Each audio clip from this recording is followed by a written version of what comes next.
Hello दोस्तों, स्वागत है आपका मेरे YouTube चैनल पर। और दोस्तों, आज की इस वीडियो में हम बात करेंगे नाबार्ड की। इंटरव्यू में बहुत सारे क्वेश्चन इस टॉपिक से पूछे जा रहे हैं और वैसे भी रिटर्न पॉइंट ऑफ व्यू से भी ये काफ़ी इंपॉर्टेंट टॉपिक है। और चलिए इसके बारे में डिटेल में बात करते हैं। उससे पहले मेरी छोटी सी इंट्रोडक्शन है। ये मेरा नाम है, पीओ पोस्टेड था मैं ओबीसी बैंक में। उससे पहले बैंक ऑफ बड़ौदा और हरियाणा ग्रामीण बैंक में मेरा पीओ में सिलेक्शन हुआ था और एमओडी के साथ में प्रेजेंटली जॉब कर रहा हूँ। तो चलिए हम इस वीडियो में क्या क्या कवर करेंगे वो देख लेते हैं। पहले तो इसकी डेफिनेशन कवर करेंगे, इसके फंक्शन कवर करेंगे, बैंकिंग के साथ इसका कनेक्शन क्या है और इसका रोल क्या है आफ्टर ऑल बैंकिंग में। तो चलिए शुरू करते हैं अपनी इस वीडियो को। सबसे पहले नाबार्ड। नाबार्ड है क्या? Is it a bank? No, it is a development bank. NABARD is India's apex development bank. इसकी फुल फॉर्म की बात करें तो national bank for agriculture and rural development, इसके लिए इस बैंक की फॉर्मेशन की गई थी। थोड़ा सा इधर देख लेते हैं, थोड़ा सा अपने को पता चल जाएगा। ये इसकी टैगलाइन है, टेकिंग रूरल इंडिया फॉरवर्ड। ठीक है, थोड़ा सा मैं रेड पेन ले लेता हूँ, नहीं तो आपको ना दिखेगा नहीं ये यहाँ पे क्लियरली। इससे पहले जो नाबार्ड का काम था ना, वो कौन कर रहा था? Agricultural refinance and development corporation. मतलब ऐसा नहीं है कि ये ऑल ऑफ ए सडन आ गया, पहले कोई था ही नहीं। इससे पहले जो इसके प्रेडिसेसर थे वो ये थे। फॉर्मेशन कब हुई थी? 1982 में, मतलब लगभग 40 साल पहले। टाइप क्या है? रेगुलेटरी बॉडी है। किस किस का है आगे बताएंगे। पर्पस क्या है इसका? Agricultural development, rural development, credit planning, refinance, supervision of RRBs, ये आ गया, यहीं पे आ गया जो मैं आगे बताने वाला था। And supervision of apex cooperative bank. इन दोनों का सुपरविजन इसी के हाथ में होता है, नाबार्ड के। क्योंकि दोनों का पर्पस लगभग लगभग रूरल और डिप्राइव्ड एरिया के अंदर ही होता है, आरआरबी का काम भी और कोऑपरेटिव बैंक का काम भी। हेडक्वार्टर का है, मुंबई में है। ओनर कौन है इसका? Ministry of finance, government of India. अभी के लिए चेयरमैन कौन है? ये भाई साहब है, इनका नाम ही याद कर लेना। ठीक है, अब बात करते हैं नाबार्ड की। NABARD NABARD is an apex regulatory body for overall regulation of RRB and apex cooperative bank in India. वही बात जो यहाँ बताई गई है। It is under the jurisdiction of ministry of finance. ये विकिपीडिया से डायरेक्टली इंफॉर्मेशन लेके आया हूँ आफ्टर मेकिंग श्योर की इंफॉर्मेशन सही है। The bank has been entrusted with the matters concerning policy। अब ये पॉइंट इंपॉर्टेंट हो जाते हैं। किस किस मैटर के रिगार्डिंग ये काम में आता है? पॉलिसी में, प्लानिंग में और ऑपरेशन में in the field of credit for agriculture. इसके लिए पॉलिसी, प्लानिंग और ऑपरेशन तीनों में आता है।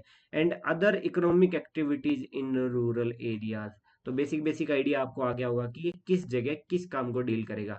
NABARD is active in developing and implementing financial inclusion. क्या होता है फाइनेंशियल इंक्लूजन? परेशान हो रखे हो, जहां पे फाइनेंस नहीं पहुंचा उस एरिया को फाइनेंस पहुंचा देना, फाइनेंशियल इंक्लूजन हो गया।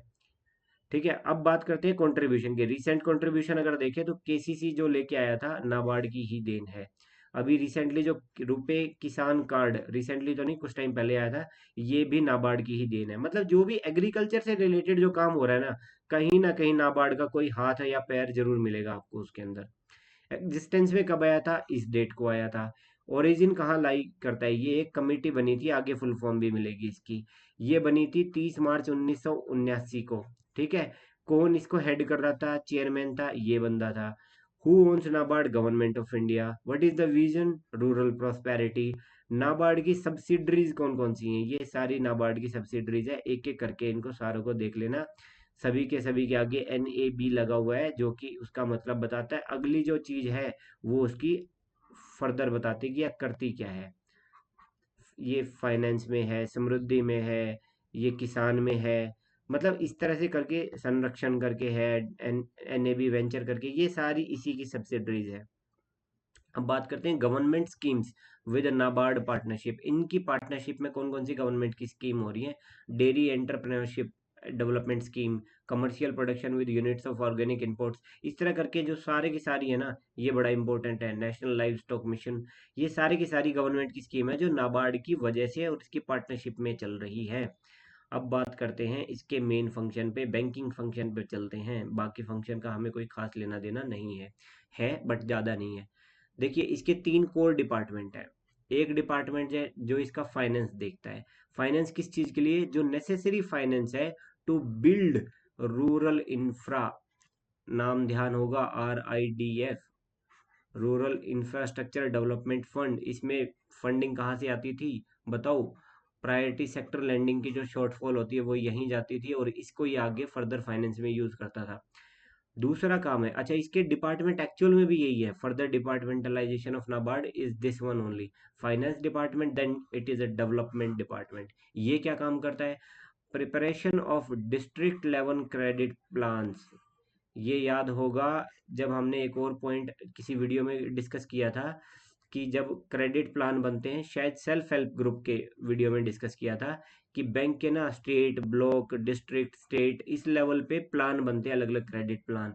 तो डिस्ट्रिक्ट लेवल क्रेडिट प्लान जो है वो नाबार्ड के थ्रू बनाए जाते हैं, and are use to guide and motivate the banking industry to achieve required target. कौन से टारगेट? लगभग जो रूरल एरिया के हैं। हर डिस्ट्रिक्ट में एक रूरल एरिया आता है, सेमी रूरल आता है, देन अर्बन आता है, सेमी अर्बन आता है। तो वो काम के लिए डेवलपमेंट डिपार्टमेंट काम करता है। तीसरा डिपार्टमेंट है जो सुपरविजन करता है, किसी को फाइनेंस कर दिया, किसी को डेवलपमेंट के लिए एक्टिविटी में इन्वॉल्व हो गए, ये डिपार्टमेंट इनको सुपरवाइज करेगा। NABARD also supervises the RRBs। ये एड ऑन सुपरविजन है। उनके अलावा जो फाइनेंस कर चुके हैं, जिन डिपार्टमेंट को फाइनेंस कर चुका है, रीफाइनेंस कर चुका है, एक तो उनको सुपरवाइज करेगा, बट RRB इसका कोर फंक्शन हो गया। एंड कोऑपरेटिव बैंक ये पहले भी पढ़ चुके हैं। With developing there banking practices, उनकी बैंकिंग प्रैक्टिसेस IBPS के कॉमन लाने में नाबार्ड का बहुत बड़ा हाथ है। उन्हीं उसी का बड़ा हाथ है कि वो CBS के साथ कनेक्ट हो पाई। ये तीन डिपार्टमेंट के बाद भी नाबार्ड के काफ़ी सारे काम बच जाते हैं। क्या क्या बच जाते हैं? NABARD also help handicraft artisans, जो हैंडीक्राफ्ट आर्टिसंस होते हैं, to sell their product by training, उनको ट्रेन करता है और मार्केट का प्लेटफॉर्म प्रोवाइड करता है। जैसे ट्राइफेड हो गया, जो ट्राइबल एरिया के जो प्रोडक्ट होते हैं वहाँ बिकते हैं। NABARD has partnered with various leading global organization। देखिए, rural infrastructure, rural development, rural economy से रिलेटेड कुछ भी अगर मतलब मल्टीनेशनल लेवल पे डील होगा तो समझ लीजिए नाबार्ड का इन्वॉल्वमेंट है on the behalf of the government of India. तो अब जैसे वर्ल्ड बैंक के साथ जो है कई सारे प्रोजेक्ट चल रहे हैं हमारे रूरल इंडिया में, वो सारे नाबार्ड के सुपरविजन में हो रहे हैं। उसके बाद रेगुलेट एंड सुपरवाइज, ये तो हो ही चुका है, 2-3 बार आ चुका है पॉइंट। सेल्फ हेल्प ग्रुप की ऑपरेशनल गाइडलाइंस जो है वो नाबार्ड ही देता है। मेजोरिटी कंट्रोल ना गवर्नमेंट की तरफ से नाबार्ड ही करता है सेल्फ हेल्प ग्रुप के ऊपर। माइक्रो फाइनेंस एक्टिविटी में नाबार्ड का बहुत बड़ा हाथ है। माइक्रो फाइनेंस आप समझते हो कि नहीं तो गूगल करो, बहुत अच्छी टर्म है ये, आ सकती है, पूछी जा सकती है।